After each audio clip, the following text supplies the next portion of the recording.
వీడిని తీసుకొచ్చి పెట్టుకున్నామే కుర్చీ మీద, మనకి భవిష్యత్తు లేకుండా పోయింది అని బాధతో ఉన్నారు.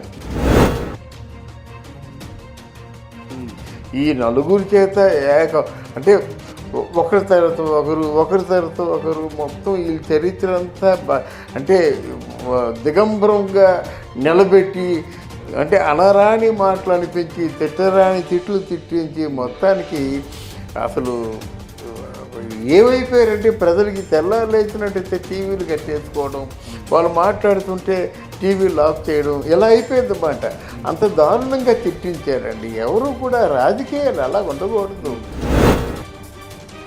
అంటే మీ చేతిలో పవర్ ఉందని పూర్తిగా అసలు అది చట్ట విరుద్ధమైన పనులు చేసేస్తారా మీరు? అందరికీ నమస్తే. ఈరోజు మనతో ఉన్నారు ప్రముఖ సినీ రాజకీయ విశ్లేషకులు, అదేవిధంగా సినీ పరిశోధకులు ఇమాంది రామారావు గారు మనతో ఉన్నారు. మాట్లాడదాం. సార్ నమస్తే. నమస్తే అండి. సార్, ఇక ప్రస్తుతం చూస్తే జనవరి 27వ తారీఖు నుంచి 400 రోజులు 4000 కిలోమీటర్లు లోకేష్ పాదయాత్ర చేయబోతున్నారు. మరో పక్కన వారాహితో దండయాత్రకి పవన్ కళ్యాణ్ సిద్ధమవుతున్నారు. వీళ్ళిద్దరూ సిద్ధమవుతున్న వేళ నిన్న గుంటూరులో అంటే గతంలో ఇటీవల జరిగినటువంటి కందుకూరులో కానీ గుంటూరులో కానీ సంఘటనలు బేస్ చేసుకొని ప్రభుత్వం ఒక జీవోని తీసుకొచ్చిన ప్రయత్నం. ఈరోజు కుప్పంలో చూస్తేనేమో మొత్తంగా ఆయన అడ్డుకునే ప్రయత్నం జరిగినా కానీ తండోపతండాలుగా జనం రావడం, ఆయన పాదయాత్ర చేయడం, ఇవన్నీ చూస్తున్నాం. నిజంగా ఇప్పుడున్నటువంటి పరిస్థితుల్లో ఓ పక్కన లోకేష్ పాదయాత్ర అనేటువంటిది నిజంగా ఆ పార్టీకి ఎంతవరకు లాభించేటువంటి పరిస్థితి ఉంటుందంటే ఎలా ఉండబోతుంది అంటారు? మీ విశ్లేషణ ఏంటి? అంటే లోకేష్ పాదయాత్ర అన్నది సరికొత్త ఆలోచన అండి. ఆయన పాదయాత్ర వరకు పర్వాలేదు, ప్రసంగాలే కొంచెం ఆలోచించుకోవాల్సిన అవసరం ఉంది. కొంచెం రాడుదేరాడు అనుకోండి, అయినప్పుడు కూడా ప్రసంగాల ద్వారా ప్రజలకి దగ్గర అవ్వాలి. ఒకటి ఆకర్షించగలగాలి, దగ్గర అవ్వాలి, కనెక్ట్ అవ్వాలి. రెండవది ఏంటంటే ఈ పాదయాత్రలో అంటే నా తాలూకు ఉద్దేశాలు నుంచి చాలా స్పష్టంగా చెప్తా. ఎవరు అవునన్నా ఎవరు కాదన్నా ఈ పాదయాత్రలో బాలకృష్ణ కూడా పాలు పంచుకోవాలి. ఎందుకంటే బాలకృష్ణ మాటలకి బాగా కనెక్ట్ అయ్యేటువంటి ఫ్యాన్స్ చాలామంది ఉన్నారు. ప్రస్తుతం జై బాలయ్య మేనియా అది అన్స్టాపబుల్ గానే కాకుండా ఆయనకి మంచి మాసు ఇమేజ్ ఉంది, అది ఉండాలి. తర్వాత ఎలాగా చంద్రబాబు నాయుడు గారి తాలూకు శ్రీమతి పేరు వచ్చింది కనుక ఎన్టీ రామారావు తాలూకు కూతురుగా ఆవిడ కూడా పాలు పంచుకోవాలి ఈ పాదయాత్రలో. అప్పుడు ఈ పాదయాత్ర ఎలాగుంటుందంటే ఒక్కసారిగా ఒక జనంలో రామారావు గారి కూతురు ఇంతవరకు చూడలేదు, చూస్తాం. ఒకటి అమ్మ అంత అమాయకురాల మీద ఎంత నంద వేశారా అనేటువంటి సింపతిని చేస్తుంది. లోకేష్ పాదయాత్ర చేయాలి, మాట్లాడడం బాలకృష్ణ మాట్లాడాలి, మాట్లాడడం చంద్రబాబు నాయుడు ఇంకెవరో మాట్లాడాలి, లేకపోతే మాట్లాడి ఎవరో మంచి స్పోక్స్ మ్యాన్ ఉంటే వారు మాట్లాడాలి. అంతే, లోకేష్ ఏం లేదు. ఆయన మాట్లాడితే ఏం మాట్లాడతాడో, గుండెల్లో ఎంత మంట ఉందో అని అనిపించాలి, కానీ మాట్లాడి ఉండకూడదని నా ఆలోచన. అంటే వాళ్ళకు ఉన్నటువంటి ఆవేదన ఏంటనేటువంటిది ప్రజలకు తెలియజెప్పే ప్రయత్నం చేయాలి మాటల ద్వారా. అంటే అంటే గుండెల్లో ఎంత ఆవేదన లేకపోతే 400 రోజులు 4000 కిలోమీటర్ల పాదయాత్ర అంటే చిన్న విషయాన్ని ప్రజల్లో ఒక గణనీయమైన మార్పు, గణనీయమైనటువంటి స్పందన ఉంటే కానీ ఈ పాదయాత్రకి అర్థం లేదు నా దృష్టిలో.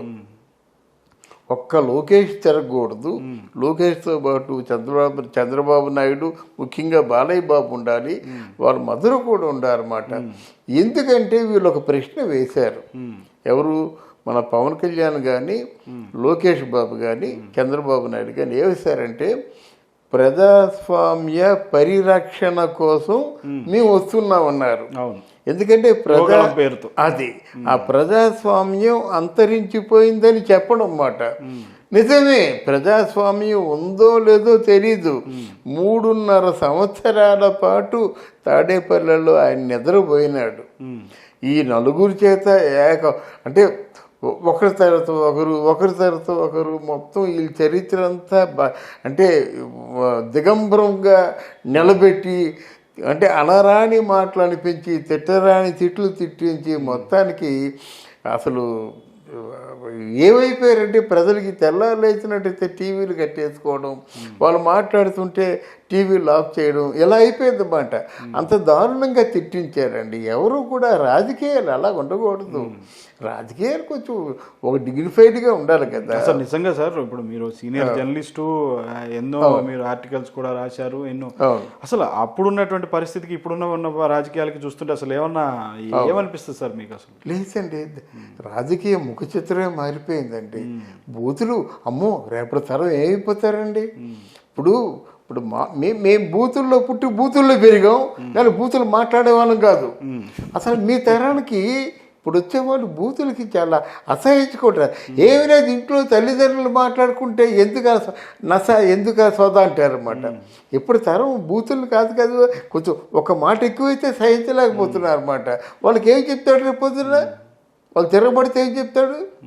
మేమంటే పర్వాలేదు, మేము బూతుల్లో పుట్టాం, బూతుల్లో పెరిగాం, కానీ సభ్యత సంస్కారాలు, బూతులు మాట్లాడకూడదు, ఒక పద్ధతిగా ఉండాలనేటువంటి కొలుక్కి వచ్చేసాం మేము. రేపటి తరం మిమ్మల్ని తరిమికూడదు. ఇప్పుడు పరిస్థితుల్లో బూతులు మాట్లాడితేనే అది మాస్ ఇమేజ్ తీసుకొచ్చే పరిస్థితి వచ్చినట్టుగా అయింది సార్. ఇది అది యూత్ ఇష్టపడరండి, తరిమి కొడతారండి. ఎవరా మీరు మాట్లాడుతున్నారండి? అది కేవలం అది వాళ్ళకి వ్యక్తిగతంగా ఆనందమే కానీ ప్రజలకు ఆనందం కాదు. ఎవరు బూతులు మాట్లాడితే ఎవరు ఆనందిస్తారండి? ఎవరు ఆనందించరు, హర్షించరండి. అందువల్ల ఈ పాదయాత్ర మాత్రం చాలా వర్కౌట్ అవుతుంది. పాదయాత్ర ఎవరు చేసినా వర్కౌట్ అవుతుంది. కానీ ఈ పాదయాత్రని అడ్డుకునే ముందు ఆ రోజు మీరు పాదయాత్ర చేసినప్పుడు, ఆ రోజు జగనన్న బాణాన్ని అని చెప్పేసి షర్మిల గారు పాదయాత్ర చేసినప్పుడు వాళ్ళు మీలాగే అడ్డుకుంటే, మీలాగే అర్ధరాత్రి జీవోలు తెచ్చుంటే మీరు ఎక్కడుండేవారండి? తప్పు కదండి. అంటే మీ చేతిలో పవర్ ఉందని పూర్తిగా అసలు అది చట్ట విరుద్ధమైన పనులు చేసేస్తారా మీరు? కనుక అది ప్రజలు తిప్పికొట్టాలి.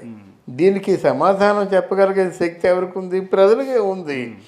వాళ్ళ ఓటు ద్వారానే సమాధానం చెప్పాలి. వాళ్ళే చెప్పాలి.